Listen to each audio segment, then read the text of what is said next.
दुई बारहा शिकारी को धरिला वन विभाग। बलांगीर जिला सैंतला थाना बड़माल गोला बारूद कारखाना निकटरे थिबा मार्केट कम्प्लेक्स जंगल में विद्युत तार बिछाई दुई व्यक्ति बारहा शिकार करुथुबा नै वन विभाग खबर पाइबा परे उक्त स्थान रे चढ़ाऊ करी दुई जन को धरिबारे सफल होइथिला। मृत बारहा को जबत करबा सह दुई जन अभियुक्तों को गिरफ्त करिछि टिटलागढ़ वन विभाग। अभियुक्त माने हेले सैंतला थाना नुआपड़ा गाँव 10 मोज साहू और प्रमोद साहू को कोर्ट चालान करिथिबा टिटलागढ़ रेंजर सच्चिदानंद सुबुद्धि सूचना दैछंती। अन्यपटे बड़माल गोला बारूद कारखानार सुरक्षा पई अनेक सुरक्षाकर्मी नियोजित होइथिबा बेले वन्य जंतुक सुरक्षा को नै उठिछि प्रश्न। एमाने वन्य जंतु शिकार करी बेपार करुथिले ना आउ किछि रहस्य रहिछि ताहा तदंत परे ही सामना को आसीबो बोली अनुमान करा जाउछि।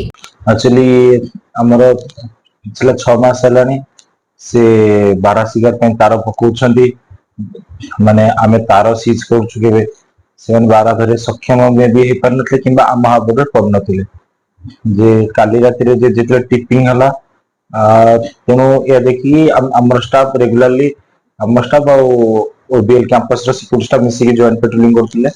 काली राती ये टिपिंग हला खबर पाई कि बहुत सकाळ मॉर्निंग रे हमर स्टाफ तांको पास जॉइंट पेट्रोलिंग बाहरी पड़ले तो देखि जॉइंट पेट्रोलिंग लुचि की बसिल ओटे बुदा मूल रे किछ समय पाखापाखि अध घंटे 45 मिनिट लुचि बसला परे देखले जे हमर दुई जन लोक आसी जो तार 33 के जो तार हुकिंग करथिले सेटा खुलिया पे खुलुथिले से खोला टाइम रे आम स्टाफ तांको माडी बसले तापर सेठी पाखापाखि कला बले सेठू जस्ट 50 मिनिट दूर रे गोटे बारहाटे मडी माने ये इलीगल हुकिंग रो शिकार हे ताकू पडिथला जोटा ताकू इमिडिएटली ताकू पोजीशन नेके से कोन करछि कोन नै डिटेल ता डिटेन करथिलु दुई जन लोक को बट डिटेन करसले वर्तमान को हमें कोर्ट फॉरवर्ड करछु।